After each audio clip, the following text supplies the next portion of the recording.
Painting gems is easier than you think, and I'm going to show you exactly how you can do it no matter your skill level.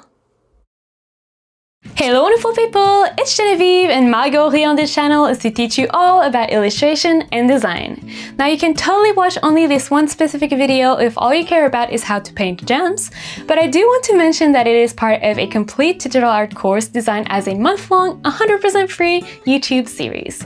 So if you want to take on the challenge of improving your art skills, make sure to check out the course details on my website and make sure to subscribe as well as ring the bell so you don't miss any of the upcoming lessons.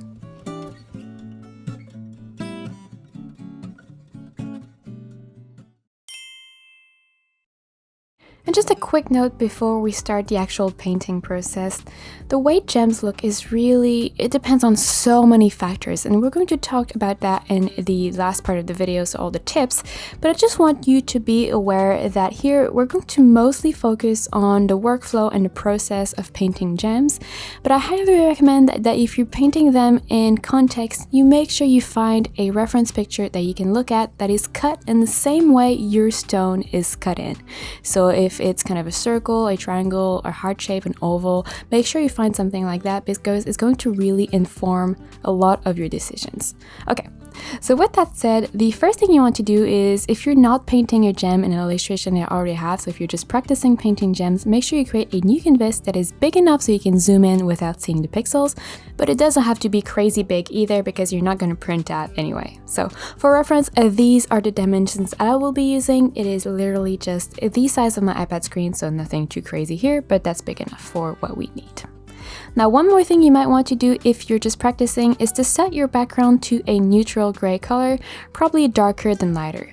Now that way, just using a neutral gray as opposed to white or a color is going to really help you focus on practicing the texture itself, so you're going to be less distracted and you're going to see the contrast within the gem better. And we're simply going to start by mapping out the base shape, so creating a silhouette of the gem, and for that you can have a new layer, rename it to base shape, and picking any color you want. If you want to follow along with my color palette, you can download it below, it's totally free, but honestly, colors are pretty simple here, so I'm gonna go with a pretty nice light blue. And in terms of brushes, you're going to pick the most basic brush you can find. So a hard brush in Procreate, that would be in the airbrushing panel. But basically you want a round brush that doesn't have any texture or feathering, just the most basic brush possible. And here I'm gonna go with just a circle, but you could go with any base shape you want. So just drawing the silhouette and filling it in, making sure that it's just a solid silhouette. So no texture, nothing special here, just solid color. So once you have your basic silhouette, go ahead and create a new layer so we have somewhere to roughly map out the facets. So I'm just going to rename mine to lines, but it doesn't really matter. And you can use any color of your choice at this stage as long as you see it on the base, and any brush as well. We really are just basically laying down guides. So I'm going to go with a dark gray. And in terms of facets, that's what I was saying. These lines that you're going to draw are really going to depend on how your gem and stone is cut. So here I'm going to go with a triangle. And if you're working in Procreate, you can quickly draw a triangle, hold your pencil, and tap with a secondary finger, which is going to create a perfect triangle. Now here, no matter the shape you decide to draw, it could be an hexagon, an octagon, a triangle, a pentagon, whatever, make sure that the little points are aligned with the edge of your silhouette. You could also go ahead and, for example, draw a triangle, then duplicate your layer, and using the arrow tool or any other resizing and rotation tool you have, just duplicate that shape and rotate that shape as opposed to trying to draw, for example, that kind of pattern free-handed. So going back to the most basic shapes is probably going to be your best bet here, because that way you're going to get facets that are a little bit more uniform. If you do use this technique, don't hesitate to merge your layers so you don't have 20 billion lines layer, otherwise it's going to be a bit confusing. And this polygon essentially is going to become the flat top part of your gem. So you know when you have a gem, you look at the top, it's usually flat, it's called the table, FYI. And then once you have this basic shape, the flat shape, all you have to do is run straight lines through all the different points, and that's going to create your other facets. Right now, this looks crazy. It's just a bunch of guides, but trust me, if you have that, you're good to go. No matter the shape you're using, you're going to be fine.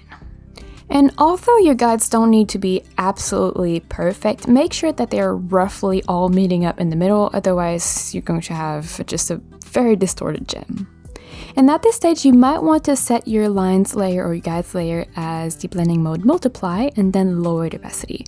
What multiply does is you're going to see those lines really well on dark colors as well, even if you lower the opacity. And lowering the opacity just makes it so the guides are not overwhelming, because otherwise it's going to be really hard to see what we're actually drawing. So once you have your lines, we are going to start with the bottom part of the gem. So go ahead and create a new layer below the lines layer and rename this one to bottom. And if you have clipping masks available in your software, go ahead and apply this new layer as a clipping mask on the base shape. Now basically everything we draw on this bottom layer is going to stay within the base shape, so super helpful. But if you don't have clipping masks, don't worry about it. You can always go back with the eraser and clean it up later. So you're going to take a lighter version of your base color, and with the same brush, so a hard brush, you're going to go ahead and color some of the pizza slices. So in the guides, we're going to have a few different type of shapes. The bottom is usually, I'm going to put a picture on the screen, but the bottom part of a gem is usually quite pointy, at least this shape. And so it's essentially a bunch of very tall, thin triangle, which is what we're going to color in now. And with gems, depending on the light source, depending on the environment, the facets are all going to have a different kind of colors, different kind of lights. So here you can really experiment and draw a bunch of different pizza slices that have a bunch of different variations of your base color, depending again on the light source and the environment. So you can see here, for example, I'm pretending that my light source is on the top left, which means most of the pizza slices on the top left are going to be lighter. And most of the pizza slices on the bottom right are going to be darker. Now again, that's something that you can experiment with, and it's going to depend on your context, but play with that. And one tip though here is to make sure that it's not exactly the same pattern. So you don't want to have light, medium, dark, light, medium, dark, and have something super symmetrical. You want to make sure that there's a bit of randomness in your pattern. So for example, here I'm drawing a super dark blue pizza slice next to a light pizza slice. So really kind of mix and matching those while still maintaining the idea that one side should be lighter than the other overall. And I know this looks crazy and nothing like a gem right now, but we're going to keep layering the different facets and it's going to come together. So bear with me here. So once you have your bottom facets, we're going to draw the top ones. So create a new layer, rename this one to top dark. So we are going to have top dark and top left. I know, confusing, but bear with me. And we're going to also apply this layer as a clipping mask. Here we want them to be darker, the facets, so we're going to use the blending mode linear burn or multiply and lowering the opacity for now around 50%. And the color you're going to pick here is a bit tricky. Pick a color that is pretty vibrant, so pretty saturated, and that is similar to, well, that is in the same range as the base color you use, but that is not the base color you use. So example here, I'm using blue, so I could have gone with green or purple. So basically the colors next to your base color on the color wheel. And the goal here is to focus on the tiny facets on the top part of your gem. Now I know that might be a little bit confusing, so I'm going to try and put a little diagram once more.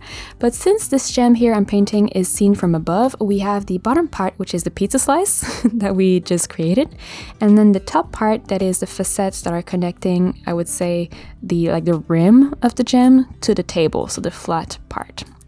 So those facets usually are smaller. In my case, they're mostly triangles and some triangles with a rounded edge. And just like for the bottom part here, you're only going to pick some of the facets to be darker. And that is going to be a selection that is kind of random, but not totally random, because once more, you're going to focus your dark on one side of the gem, so it looks like there's a light source on the other side. So here I'm just going to focus most of my dark facets toward the bottom right, but still you could draw and kind of creep in the top left as well. It's kind of an experimentation here. One thing that you want to make sure though is you don't color the table, so the flat part, you don't make that one dark. And at this stage you can already start to go back and play with the opacity of the different layers. So the bottom and top dark, you can just play with the opacity of those, but don't agonize over making it look good just yet, because we still have a bunch of layers to place. And since we have top dark, you probably can guess that we're also going to have top light. So just create a new layer above top dark, apply it as a clipping mask as well if it's available to you. And here we're going to use the blending mode add. Now add is very, very strong, you know that by now, so we're going to lower it around 50%. And for the color, here honestly I'm just going to go with pure white. I really rarely do that for gems, though they're so reflective that that's what I'm going to do. You could go with a bright yellow, but I'm just going to stick with pure white. Just a bit easier in this case. Now, just like we did with the dark version of the top, here we're going to select some facets to paint lighter, including, and that's super important, the table. So in my case, it's going to be this hexagon here. You might have, again, an octagon, a pentagon, a triangle. It really depends on what you created. And then once you have that shape, you can go ahead and select some of the triangles around it and make those light as well.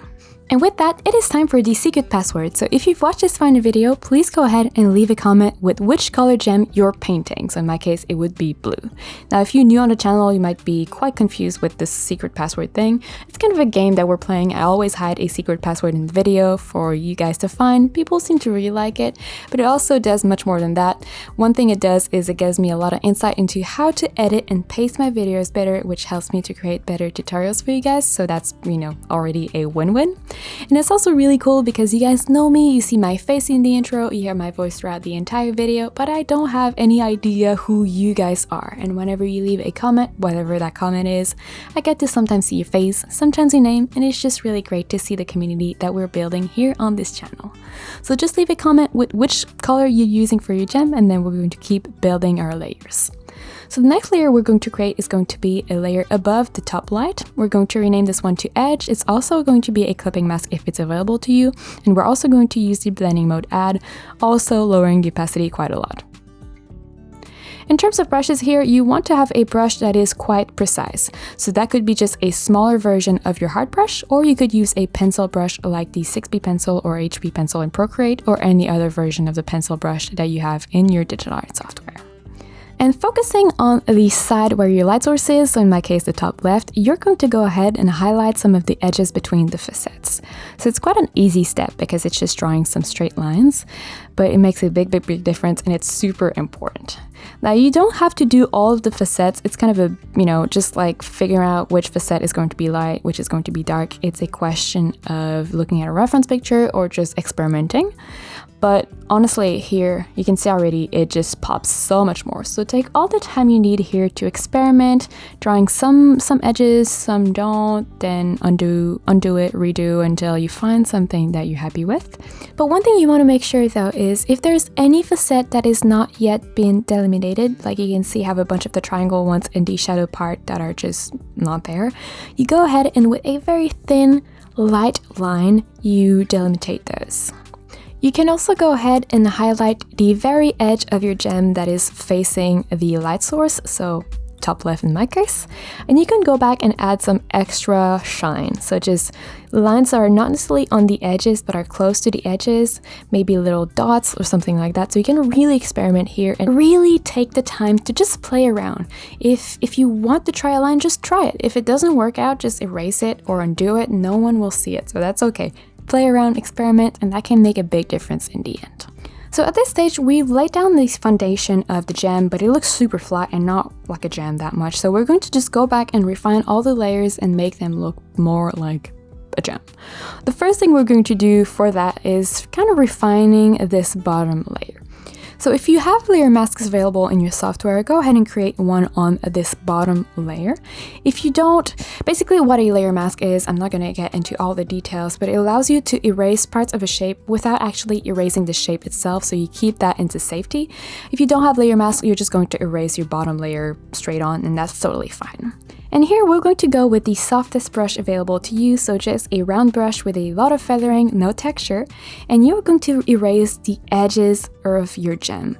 So that way you're creating a feathering in the bottom sections, so the pizza slices are not going to be as crisp, they're going to start kind of disappearing towards the edges, which just makes more sense when you think about the physics of it all.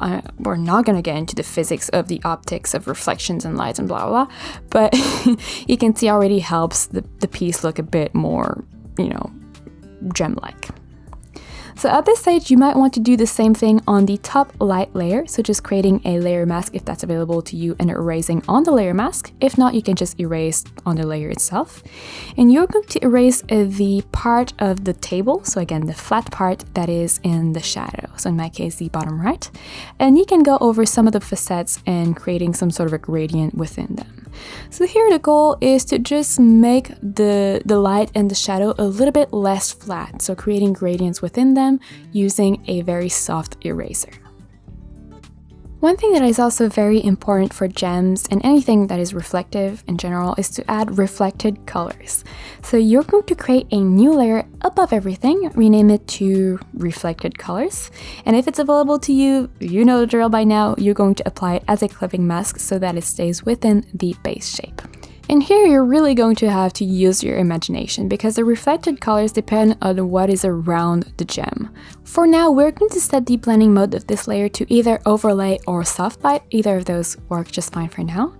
And you're going to pick a color that would be in the environment. Here I'm going to go with a teal because I'm pretending that maybe the sky is above the gem. You're going to go back to a super soft brush, so just a round brush with a lot of feathering around it. It could be the medium brush or the soft brush if you're working in Procreate. And you are going to paint what would be reflected on those facets very roughly. So here again, I'm imagining that it's the sky, so all the facets that are pointing towards the sky, I'm going to roughly, softly paint with this light teal color. And it doesn't need to be precise here, it could even be just a bunch of random scribbles, but it's going to make the piece look like it's actually reflecting on something, which is super, super, super important.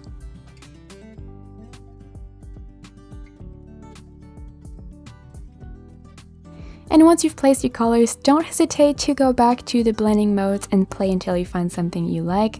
It could be as intensely crazy or as subdued as you want. So here it's really a question of personal preference as well as just the environment that is surrounding your gem.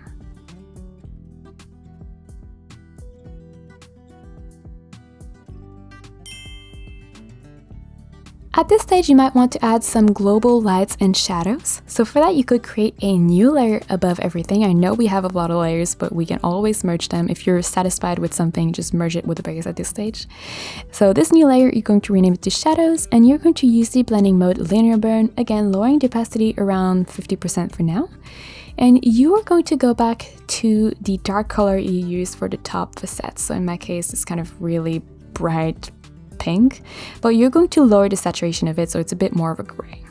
And with the softest brush you can find, you're going to brush over the side of your gem that is not in the light. So in my case, the light source is on the top left, which means I'm just going to brush over the bottom right part of my gem.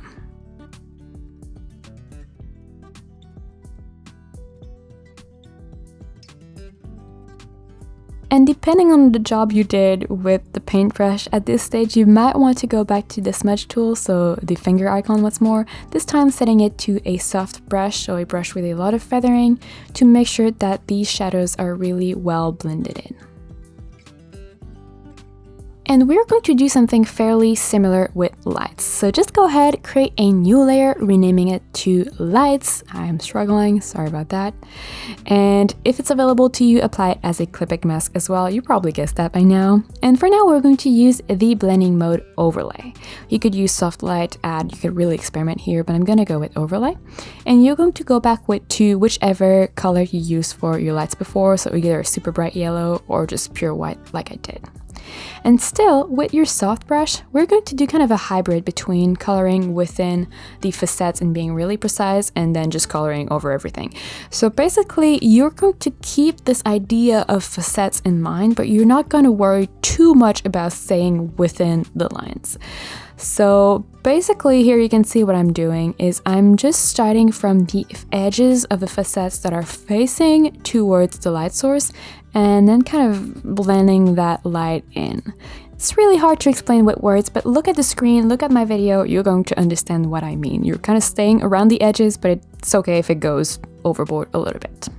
And you can definitely go back, play with the opacity, the blending modes until you find something you like. And you might also add a little bit of a highlight on the edge of the gem that is actually in the shadow. And that might seem strange when you first, do it or see it. But when you think about it, gems are transparent, which means the lights are going to, again, we're not getting into the physics of lights, but they're going to reflect within the gem itself, so the edge might end up being light. Anyway, long story short, if you want your gem to pop, you can add a very thin highlight on the edge of the shadow side. Now, since gems are transparent, you might want to go back and lower the opacity of your base shape a little bit so it's not straight up 100%. And while you're playing with your layers, you can go back and change the opacity of all the other layers until you get something you're happy with. And here I'm editing my video and I kind of wished I had a bit more contrast in my piece, so maybe try to add more in yours, so just making the opacity of your layers a bit more intense. You can also go ahead, create a new layer below the base shape for the shadows. So it's going to be ground shadow, you're going to use the blending mode linear burn, and you're going to go back to the color you used for the shadows on the gem, so in my case, a kind of gray lilac. With your soft brush, you're simply going to paint a shadow below your gem, so obviously on the same side of the rest of the shadows on the gem, in my case, on the bottom right part of my canvas. And you want this to be super soft, so don't hesitate to go back and play with the opacity of that layer. Now, one thing that is really cool with gem is going to make your piece look like the gem is actually transparent is adding a new layer above the ground shadow but below the base shape. Rename this hue layer to ground reflection, and you're going to pick the main color you used for your gem, or the main color your gem looks like right now with all the different layers that we have overlapping each other.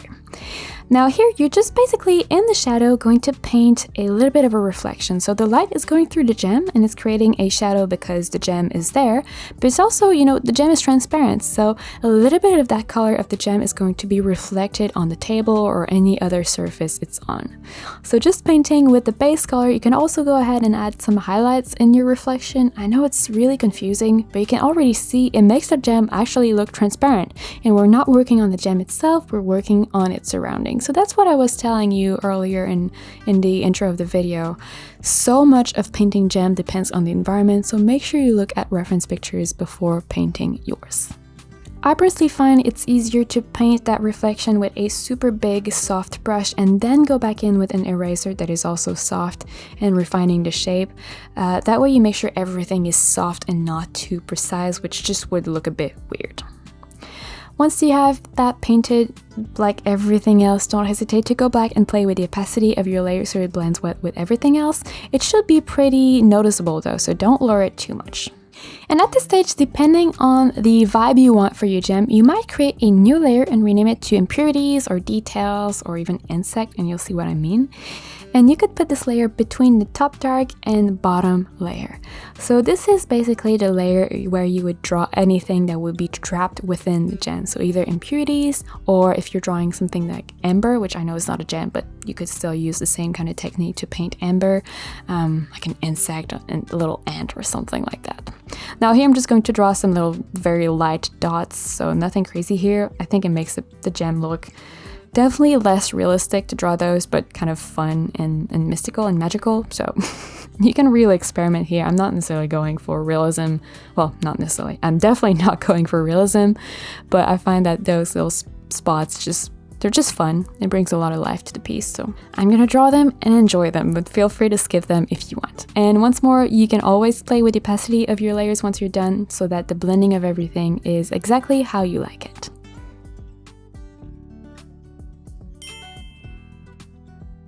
Now that we've looked at the main key elements of how to paint gems, let's talk about the things you need to keep in mind when drawing them in context, whether it's with a reference picture or not. So if you're watching this video as part of the full course, now is the time where you can pause and come back tomorrow for day 2 of the gem studies, where you're going to practice the same technique, the same texture, but this time using a reference picture instead of just a sphere. Otherwise, make sure to keep watching because these tips can make a big difference in the final result of your artwork. When you're painting gems, there are a few specific questions you need to ask yourself to make sure the material comes across nicely, the main one being, what kind of stone is it?